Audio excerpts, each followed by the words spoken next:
House will come to order. The house will be at ease.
House will come to order.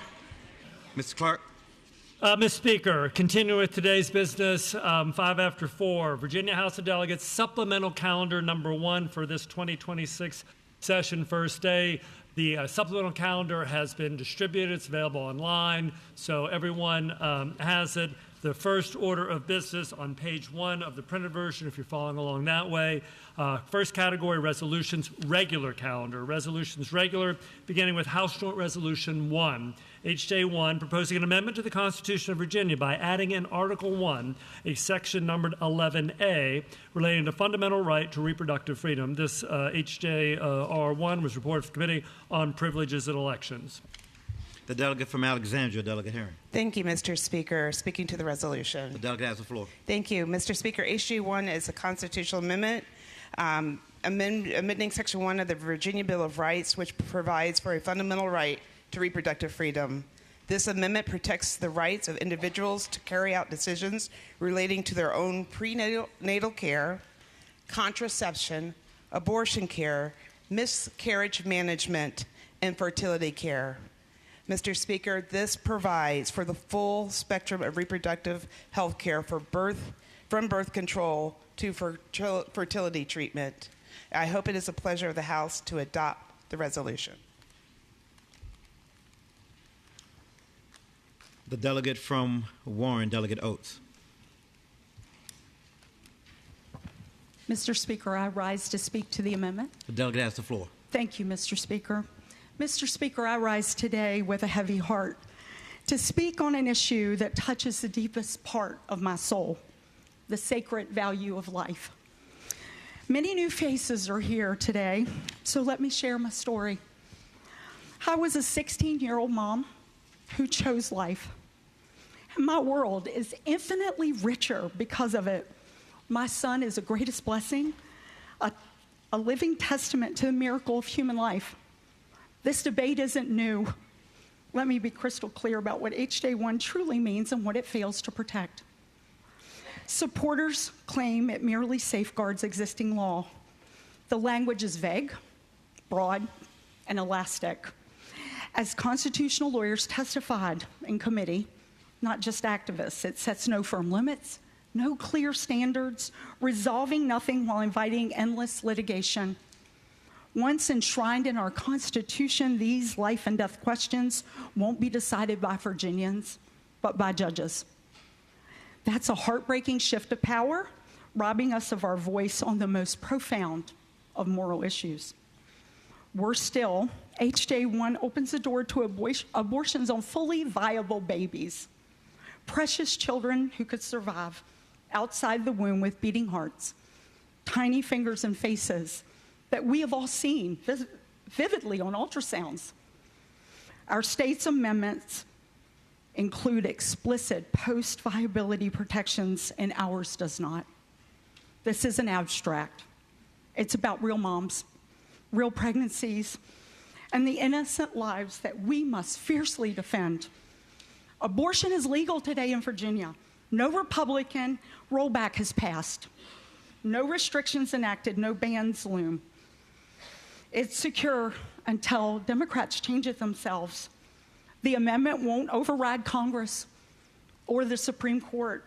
It won't shield us from national shifts. Instead, it recklessly alters our Constitution for a problem that may never arise.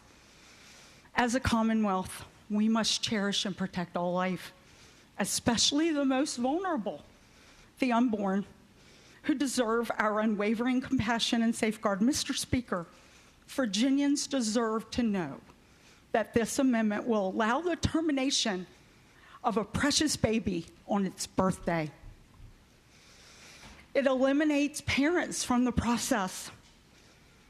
This year, we're going to celebrate our founding, our 250th birthday, and our founding principles enshrine the inalienable rights of life, liberty, and the pursuit of happiness. This amendment threatens the first of these, of the most defenseless among us, betraying the trust we owe our people and the innocent. I pray these truths stir every conscience before we vote. Thank you, Mr. Speaker.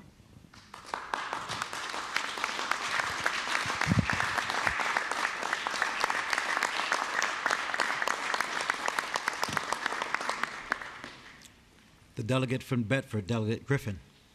Mr. Speaker, I rise to speak to the amendment. The delegate has the floor. Thank you, Mr. Speaker. As we approach another expansion of the killing of unborn babies, my message is simple. We must vote no on this. We must stand up for those who cannot protect themselves. Every single human baby has a unique DNA. A human baby is not wholly his father. She's not wholly her mother. She's unique. There's no one like her ever before. And we have a responsibility as a legislature to stand up and to defend her. We're going to hear tons of speeches over the next 60 days where people get up and they say, I'm speaking for those who can't speak for themselves. This is literally the situation where you have the opportunity to stand for those who cannot stand for themselves. You have the opportunity to speak for those who cannot speak for themselves. I want to be on the right side of history. I want to stand for those who need us today. This constitutional amendment broadens the killing of unborn babies beyond anything that we have ever seen in Virginia. It's going to expand surgical, D&E, Z&C abortions. Do y'all know what they do? They take sharp weapons into the womb of the mother, and they slice up human babies while they are still alive. And then they use vacuums to suck the body parts out of the mother's womb. It is incumbent upon us as leaders to create a culture of life, to lead and not to follow. We cannot continue to enable this onslaught. We cannot allow these babies to be killed. We cannot allow these mothers to be harmed by this procedure. Evil triumphs when good people do nothing. This is our opportunity to stand in the gap. This is your opportunity to do the right thing. Speak for the voiceless today. Mr. Speaker, please vote no on this amendment. Shall the resolution be agreed to?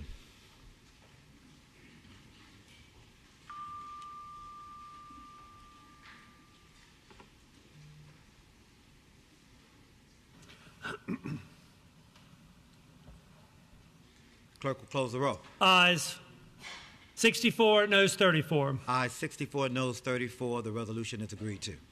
Continue with supplemental calendar resolutions.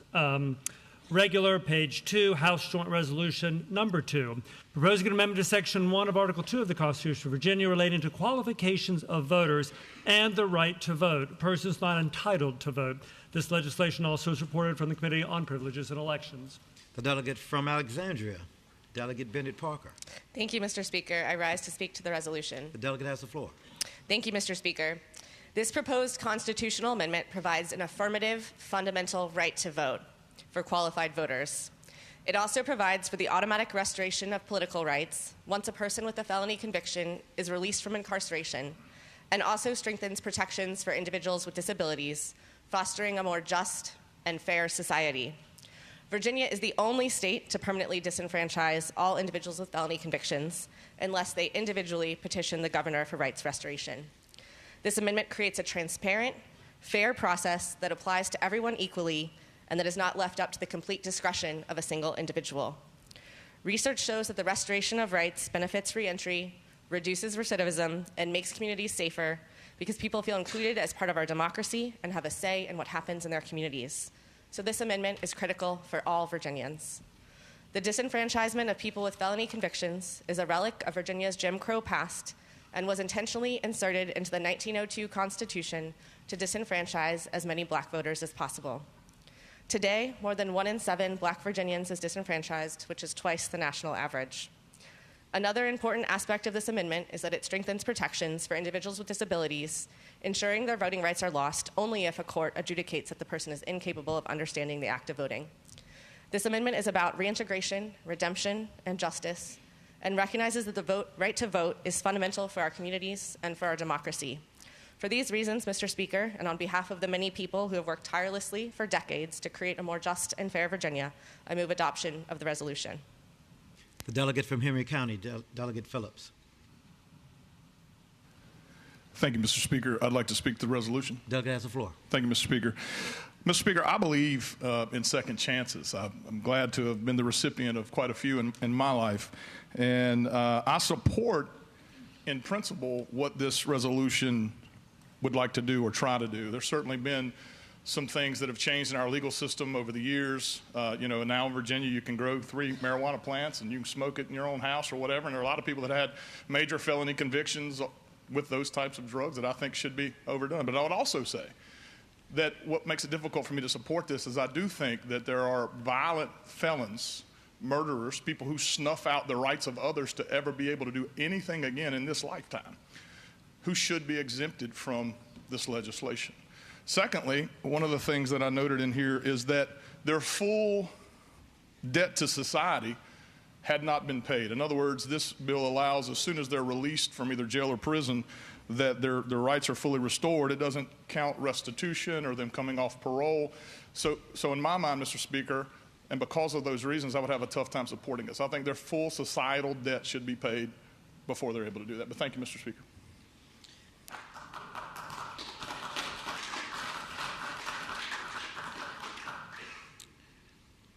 The delegate from Prince William, Delegate Munden King.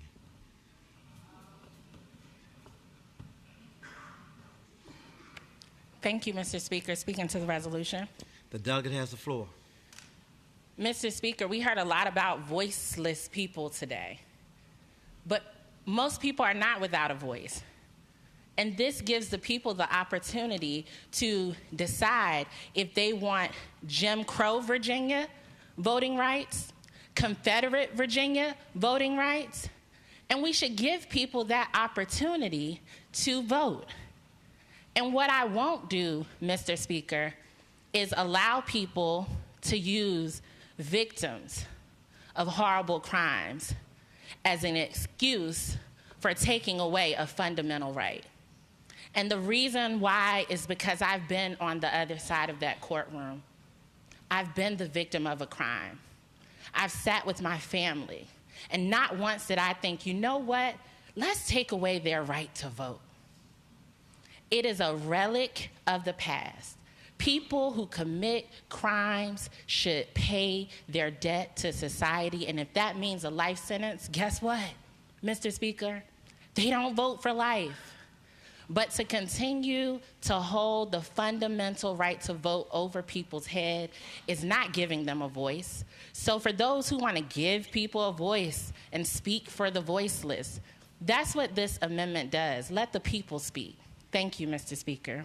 Shall the resolution be agreed to?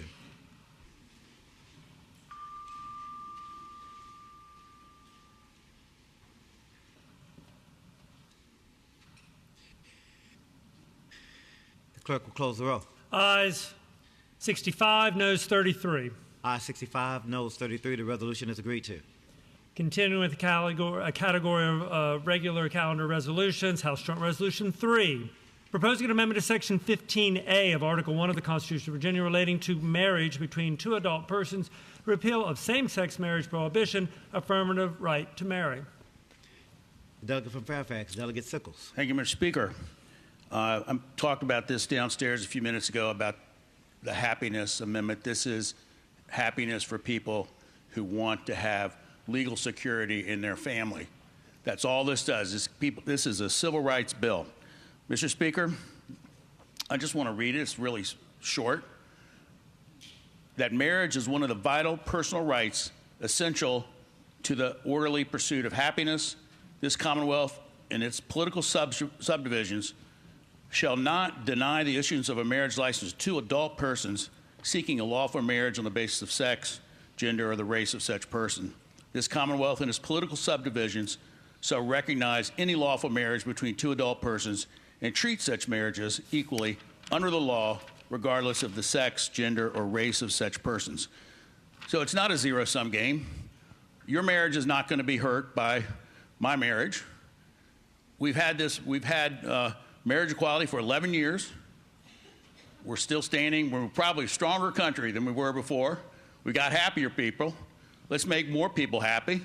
let's get rid of this bad language, because if the Supreme Court rules and nobody thinks anymore that this Supreme Court might not overturn Obergefell, that, you know, I thought at first maybe they would never do that, but I read the newspapers.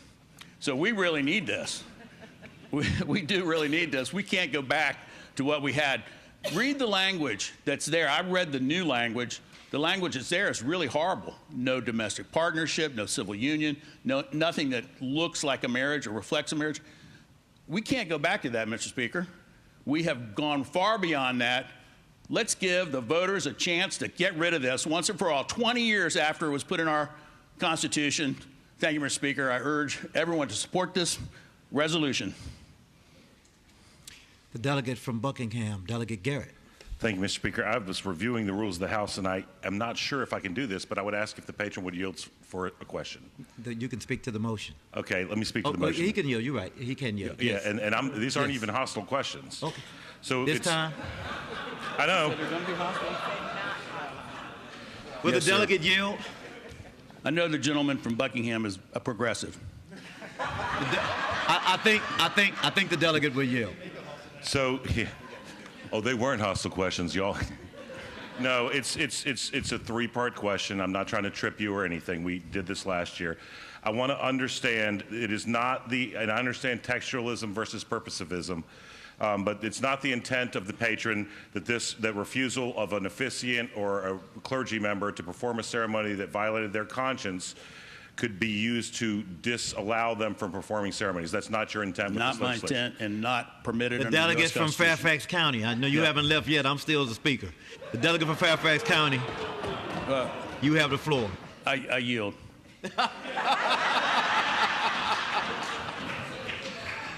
The delegate from Fairfax. Is that your intent? You have this question. I agree with the gentleman that it's not intended to do that. And Mr. Speaker, Will the delegate yield for another question? thank you, Mr. Speaker. Y'all gonna get used to this. I love you, man. Will the delegate yield? Second question. Is it your understanding that this amendment cannot be used to force an officiant to officiate a ceremony against their conscience? Delegate from Fairfax. Absolutely not.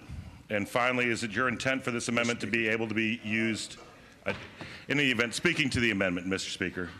The delegate has the floor. I voted in favor of this last year, and then I went to church on Sunday, and my pastor said, why? And I told him, and I'm going to vote in favor of it again this year, right? I know two things to metaphysical certainty. There is a God, and I am not him. And it's my responsibility to do the best I can being me, but it's not my responsibility to judge other people, consistent with their values or my own. But I'm terrified by the idea that this legislation might be used to force an officiant, whether Muslim or Catholic or Southern Baptist, to perform a ceremony that violates their conscience. The First Amendment to the Constitution, the Establishment Clause, Speaker, says that Congress, legislative bodies, shall make no laws establishing a religion, everybody knows that, nor prohibiting the free practice thereof. Right? So when the Family Foundation came to me when I was in another chamber a long time ago and said, where are you on this? I said, why is the state even involved? Given that Unitarian Universalists might have a different idea than Calvary Chapel. So I do believe my Bible. But I will vote in favor of allowing this to go to a referendum of the people of the Commonwealth of Virginia. And if one day this amendment is used to force people who have differences in opinions from any of us to do something that violates their conscience, then we did it wrong, and that's why I stand to address this bill, Mr. Speaker. I respect each and every one of you, whether we agree or disagree. I may vote very differently in the referendum than I vote on whether we should have the referendum, but real tyranny comes when we force people to do things that violate their own conscience, consistent with the establishment of free religion in this constitutional republic. Thank you, Mr. Speaker.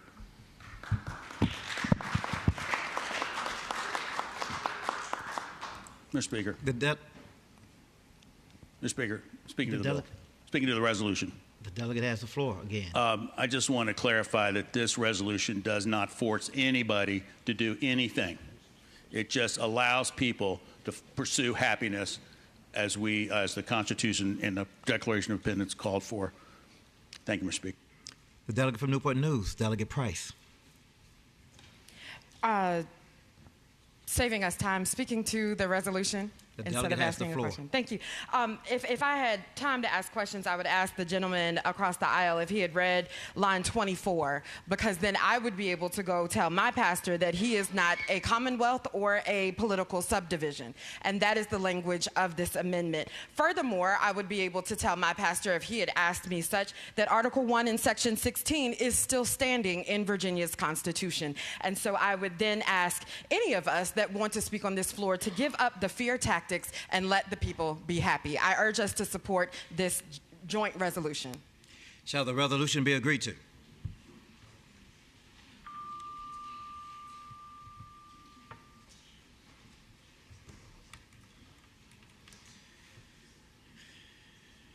Clerk will close the roll. Ayes 67, noes 31. Ayes 67, noes 31. The resolution is agreed to. And, Mr. Speaker, over on page 3 of the printed calendar, finally, we come to House Joint Resolution 4, HJR 4, proposing an amendment to Section 6 of Article 2 of the Constitution of Virginia, and proposing an amendment to the Constitution of Virginia by adding in the schedule a section number 6 relating to apportionment, congressional districts, limited authority of the General Assembly to modify legislation report committee on privileges and elections. The delegate from Henrico, Delegate Willett. Thank you, Mr. Speaker. Mr. Speaker, speaking to the resolution. The delegate has the floor. Thank you, Mr. Speaker.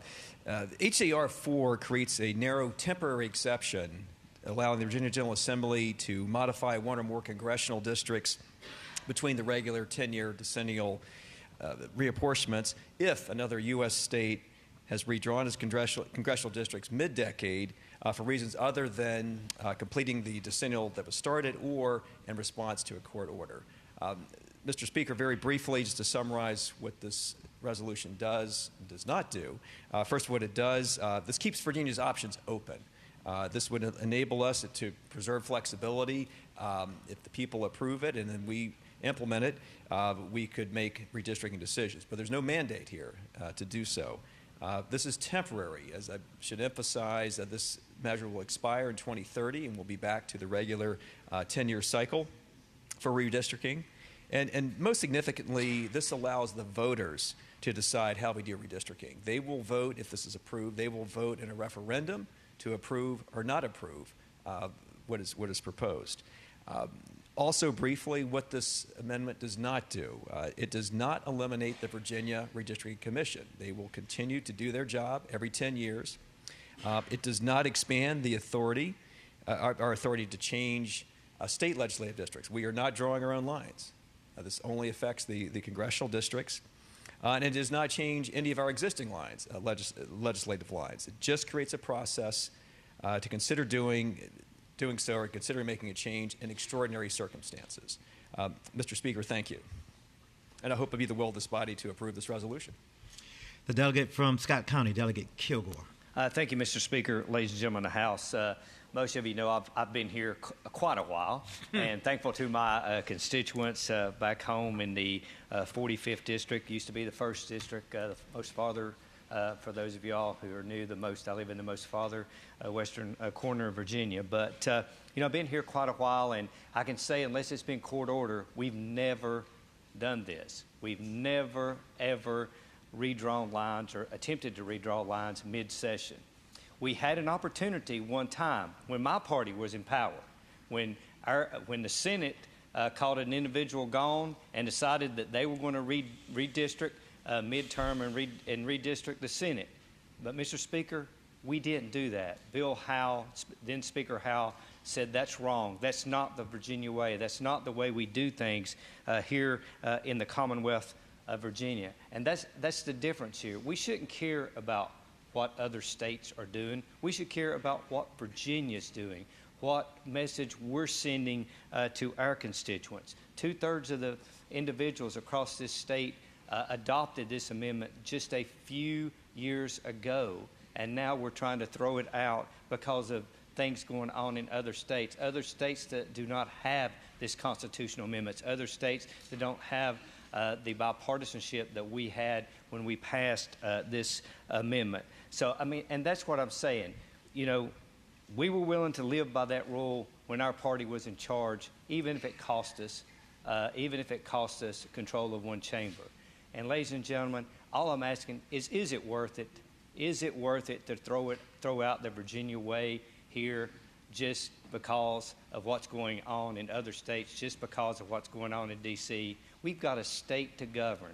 We need to be governing our state, talking about issues that affect our state, like affordability, something that we've all been talking about. That's what we need to do, not be focusing on hyper-partisan issues such as this.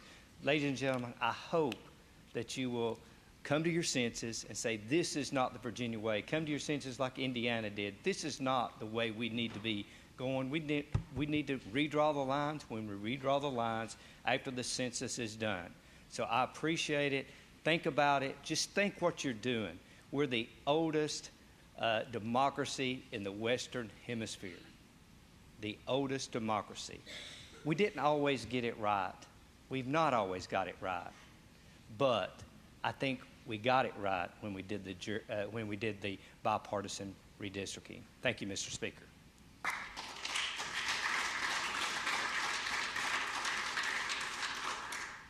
The delegate from Patrick County, Delegate Williams. Mr. Speaker, I rise to speak to the resolution. The delegate has the floor. Mr. Speaker, I'd ask if the patron would yield for a question. Will the patron yield?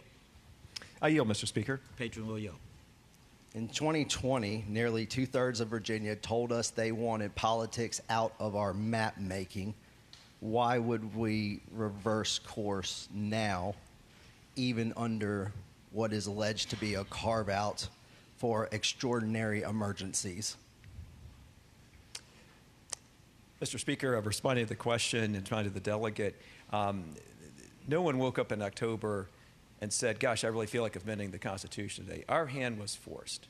Our hand was forced here by the extraordinary actions coming from Washington by a president who contacted not one, not two, but multiple states and directed them to redistrict and change the election picture and to essentially disenfranchise Virginia voters and other states that would vote Democratic. We couldn't stand for that. When a bully punches you, sometimes you have to punch back. And that's what we did. It was not our choice, but we're here. And again, as this amendment specifies, these are extraordinary circumstances. That's the only time this can be done. Thank you. Mr. Speaker, follow-up question. Will the delegate yield? I yield. Who determines what extraordinary emergencies details?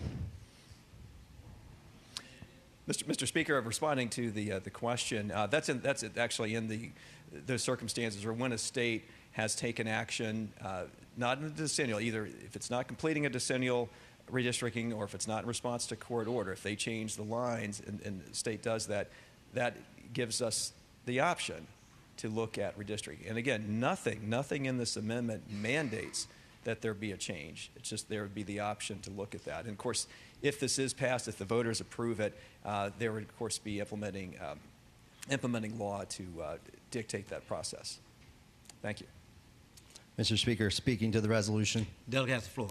Like I said, in 2020, nearly two-thirds of Virginians told us that they wanted politics out of our map making. Two-thirds. When have we ever agreed on something at a two-thirds percentage? And we agreed to do an independent commission so that these maps could be drawn by nonpartisan individuals working together to make our maps better, more cohesive, and lacking the gerrymandering that we've been seeing for years. But the problem with this effort, this rush to change our Constitution, is how blatantly obvious it is that it's a power grab. Essentially, what you want to do is you want to game the system in response to other states. And the problem with that is that you're taking that redistricting out of the public's hands when they clearly stated they wanted politics or they wanted the maps out of our hands. And now you're saying that not only do we get to pull the maps from the public But we get to decide when the extraordinary emergency occurs so that we can trigger the provision that will allow us to draw the maps on their behalf. So you're trying to sneak this one by the citizens. You were able to rush us through special session, and now we're on the floor today. It's one of the very first days, obviously. And then we're probably going to have a May referendum. I mean, this is just an absolute obvious attempt to, as you say, push back against what the other states were doing. But I don't teach my kid to do something wrong or bend his principles just because he's reacting to someone who has done something wrong or bent their principles. There are other states who held firm and did not answer the call that you all are concerned about. We can do that. There's no reason for us to change anything. And I've never seen a sunset provision or a triggering provision inside of a constitution. So I would urge you to vote no on this and stick with 2/3 of Virginians who agreed with us in 2020. Thank you, Mr. Speaker. The delegate from Buckingham, Delegate Garrett.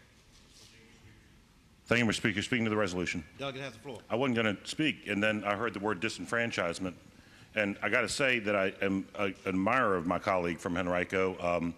He's got ties to Farmville. I used to represent Longwood. He's got a William & Mary connection. That was the first place that a Garrett ever attended college. But this is the embodiment of disenfranchisement. What's happening here? This is disenfranchisement. We've already forced the clerk of our fine House of Delegates, who we voted unanimously to reinstall, to abrogate the laws of the Commonwealth by not providing notice to the clerks of the court 90 days in advance before a constitutional amendment was to be on the agenda. He couldn't comply with the law because we didn't do it timely. And we're doing this so that we can disenfranchise the 5 out of 11, which is a rough approximation of the percentage of Virginians that voted Republican in the last presidential election, so that we can push them out of the way in a power grab. And I understand the defense that they did it first. I get it. It's a wonderful defense in 3rd grade. But a man far wiser than me once said, "An eye for an eye makes the whole world blind," and I wish not to live in that world. California, Missouri, North Carolina, Ohio, Texas, Utah, South Carolina, Virginia, Washington, Florida, Maryland, Alabama, Louisiana, New York, North Dakota have all either done this or are looking at doing it. You know what makes Virginia different? We are the only state on the list that I named that had a constitutional amendment that passed in 99 out of 100 House of Delegates districts 5 short years ago. So we know how this vote's going to go. But we're treating our voters as if we think they're stupid. They told us what they wanted, and 60 some odd people in this room are going to say, we don't care. We have a constitutional amendment that ensures nonpartisan redistricting that I didn't like any more than anybody else, but probably got it pretty close to right. And we have that because the people said overwhelmingly, literally in 99 out of 100 House districts, this is what we want, but they did it first. If that's the argument that you wish to rise or fall upon, so be it, but the pendulum will never stop in the middle. And so the precedent is dangerous. All of those states did what they did. In Texas's case, it was ultimately court-ordered, so know all the history, not just the history that suits your argument. But none of them, like Virginia, had a constitutional amendment to prevent precisely what you plan and intend to do. The delegate from Fairfax, Delegate Sickles. Thank you, Mr. Speaker. I just wanted to make a couple of points. Having served on the P&E committee for 22 years, this reverence coming from the other side for nonpartisan redistricting is really a bit hard to take because every year we had nonpartisan redistricting bills killed by the other side. Every year. Ken Plum had the bill every year. We wanted nonpartisan redistricting. You know when the other side wanted to do it? When they were in the minority. And then they had uniform support for it. They 100% support when they were in a minority, and we were maybe naive enough to go along with it, and here we are. And it didn't work. The courts drew the seats we're in now. That commission did not work like we hoped it would in having a bipartisan thing. A group of Democrats and Republicans and citizens come up with these districts. It did not work. The court drew these seats. So I don't know how much reverence we have for that, but this is an emergency. If this is not an emergency for American democracy, I don't know what is. Please vote yes. Delegate.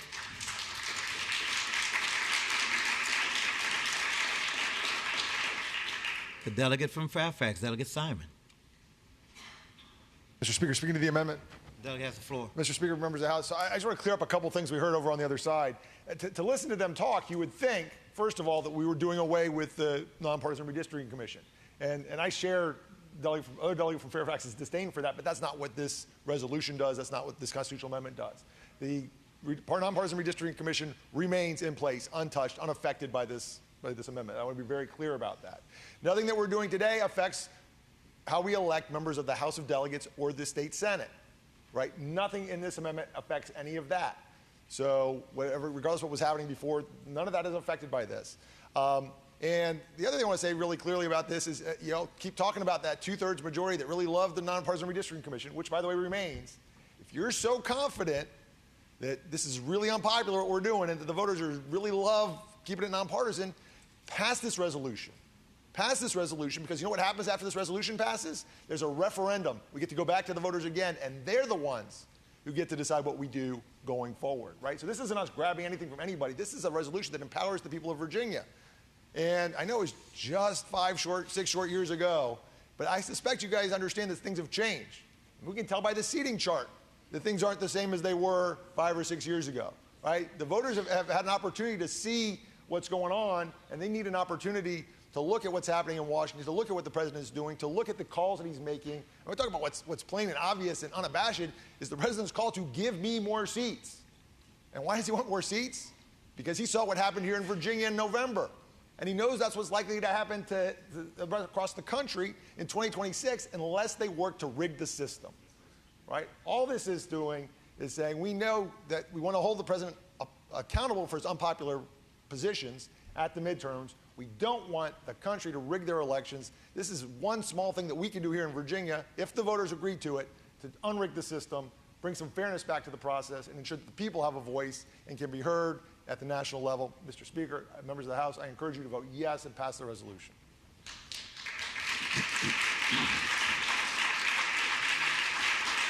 The delegate from Newport News, Delegate Price. Speaking to the resolution, Mr. Speaker. Delegate has the floor. Thank you. A lot has been said, and so I will not be long. But something really struck me, Mr. Speaker. Is it worth it? And you know who I thought about? SNAP recipients who will no longer be able to feed their families. I thought about the constituents in the 85th District who have told me that with the expiration of the health care tax credits, they will lose life-saving treatment because of our current situation. Is it worth it? Is it worth it to the federal worker who got the job for upward mobility and was fired because of DOGE? Residents who want to be able to safely walk the streets and not live in fear. Virginians who want their First Amendment rights back to be able to speak out against this administration without someone knocking on their door. Is it worth it? Is it worth it? My answer is yes. And that's why I'm supporting this resolution, because as was stated, since the last vote on redistricting, what the other side of the aisle never spoke out about was when their friends in North Carolina gerrymandered a map so hard that Republicans got the 218 majority and are now the party in power. Never spoke out about that. But we are supposed to sit here and listen to their call for us to have morality. those actions that those 218 are taking impact Virginia every day, Mr. Speaker. You know this. Our budget, affordability, our freedoms. And so it's time that we level the playing field. And it's time to let the voters decide the exact opposite of disenfranchisement, putting a ballot in their hand to say, let you decide. Do you want this new dysfunctional norm since you voted last time, or do you want to fight back? That is the epitome of what it is we stand for in this here, our oldest democracy, that we on this side of the aisle are trying to save. So it is with exuberant support that I give this joint resolution, and I ask everyone in this chamber to let the voters decide. Thank you, Mr. Speaker.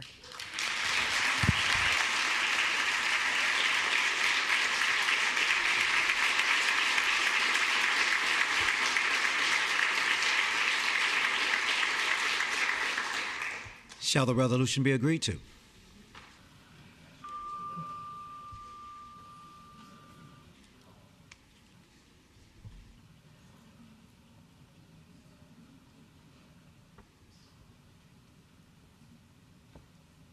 Clerk will close the roll. Ayes 62, noes 33, abstentions 1. Ayes 62, noes 33, extension 1.